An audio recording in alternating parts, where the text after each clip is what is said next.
Hi, and welcome to Antique Quest. This is our second video, and what we're going to go over today is we're just going to give you a quick overview on gold marks that you'll expect to find on various things from jewelry to watches, all that sort of thing.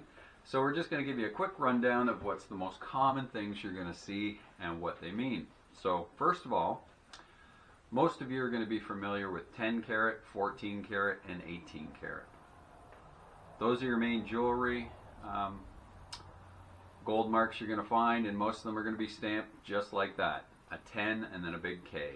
Might have a KT, that sort of thing, but it's going to be fairly obvious that it's 10 karat, 14 karat, or 18 karat. Now you will find 9 karat, 12 karat, and 15 karat, which is old English standards that you see quite a bit in jewelry. A lot of those were phased out as years went on, and they just became more popular to go with 10, 14, and 18. Now, there are other marks you're going to find. Now, you can find 9 karat could be marked 375. So if you see a stamping inside a ring that says 375, it's a good chance you have a 9 karat gold.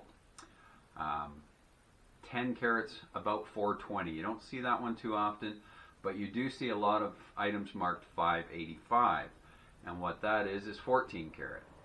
And you will also find 18 karat marked 750.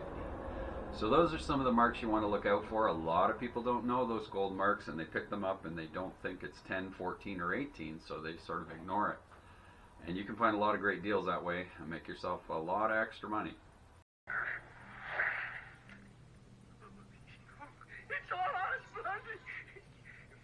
Now, there is things you have to watch out for, which you're going to find on watch cases in particular quite often. And these are terms rolled gold, gold filled, and gold plated. Now you may see something marked 1/20 10 karat. Well, what that means is 1/20th of it is 10 karat. Now these are typically rolled gold things like watch cases. And what that is they had a layer of gold, a layer of base metal, filler basically, and another layer of gold, and they press it under extreme pressure, and then they stamp watch cases out of it. So they're 1/20th 10 karat, so to speak. They're not very good for melting or anything like that because there's a lot of cut metal in there of other sorts just to give it some strength. So typically with rolled gold like that, you may see in the back of a watch case, like this one in particular, this one is marked guaranteed 25 years. Now, you're going to find that on the back right here, okay? So I don't think you're going to be able to see any of that on the video, but it's going to say guaranteed 20 years, 25 years. This particular one is 25 years. What that's saying to you is they're guaranteeing that it won't wear through the gold, that outer layer of gold, for about 20 or 25 years. They're saying it's that thick that it's going to last that long. Now gold plated, on the other hand, is extremely thin. It's just an electroplating that's over the top, and it can wear out, and you're going to find that on your high points. So you're going to look for areas where it gets handled a lot.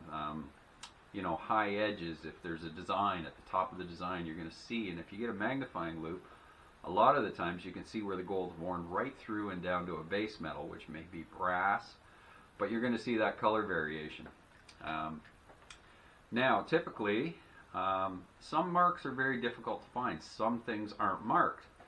My wife is a goldsmith, so she has this ability now after 30 years where she can look at something and she's 99% sure what carat it is even without a mark, and it's been a great advantage for her. She's found a lot of great deals when other people thought it was just costume jewelry. So you want to get familiar with these marks. Gold filled is just that. You might see something marked 10K GF, and that means gold filled. So you're not dealing with a 10 karat item there. You're dealing with a 10 karat gold filled item, which isn't nearly as valuable.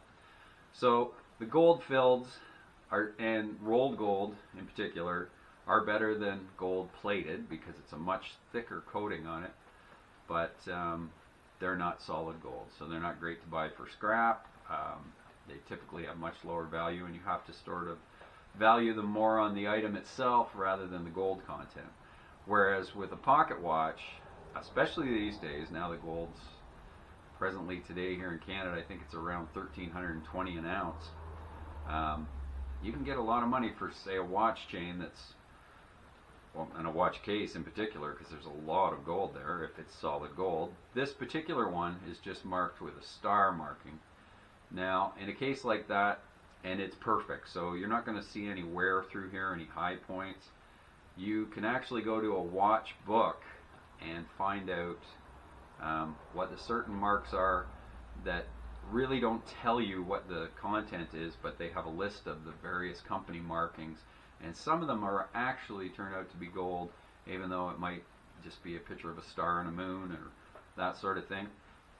Best to reference one of the watch guides for that. If you're unsure, you can take jewelry to a goldsmith, which my wife does, and she can acid test it. So she just needs to take a little rubbing of a certain area and she can test it and find out if it's gold or not. So if you're unsure and you're local, certainly come by here and we'll be able to help you out there. And get out there and find yourself some gold, because there's a lot of it out there. Don't get fooled by the bad marks. So, but be aware of the 375, 585, and 750. Those are three very common marks that you're going to find, and they actually do correlate to 9, 14, and 18 karat solid gold. So, especially if you're going to find something in something heavy like a watch case or a bracelet. So hopefully that answers a few of the questions. We're going to have another video in the future that's going to be a lot more detailed about gold and what to look for, and hopefully I'll get my wife in here to tell you all about that. But we just wanted to keep up and try to find yourself a good magnifier. Now this is fine for when you're at home. You know, it's a nice little magnifier. It's actually a big magnifier. I usually keep one in my small pocket in my jeans just so it's always with me. It comes in handy for artwork, that sort of thing. Have found a rather interesting one on Amazon, and I will link it in the description below. And it has a light on it. It slides in flat like a phone, and you have, I believe it's a 10 power loop, a 30 power loop, and a 15 power loop all in one. So very handy item to have. Everybody needs a loop. These marks are going to be small and hard to see. A lot of the time you're going to look just at the top of a ring. You know, in a catch on a bracelet, it could be just, you have to undo it, and it might be on the tongue that goes inside. You really have to look around for the marks. They're not plastered all over it. And then you have items like this, which is actually a piece that was made by Raphael in Toronto, and that's purely brass. So there's no gold content whatsoever in there, but it's valuable because it's a designer piece. So that's just a brief little overview, and we'll hope to see you for the next video. And please click like and subscribe. That means a lot to us and tells us that people are watching and that they want to follow some of the tips that we'll have. So thanks very much. Have a great day and happy hunting. God bless. Are you ready? Here it is. There are no rules. Go. Go! So now, when you say go, you mean just go? Begin, commence, start moving. Theoretically, you have been racing for about 40 seconds, and so far Mr. Schaefer is winning because he's nearest to the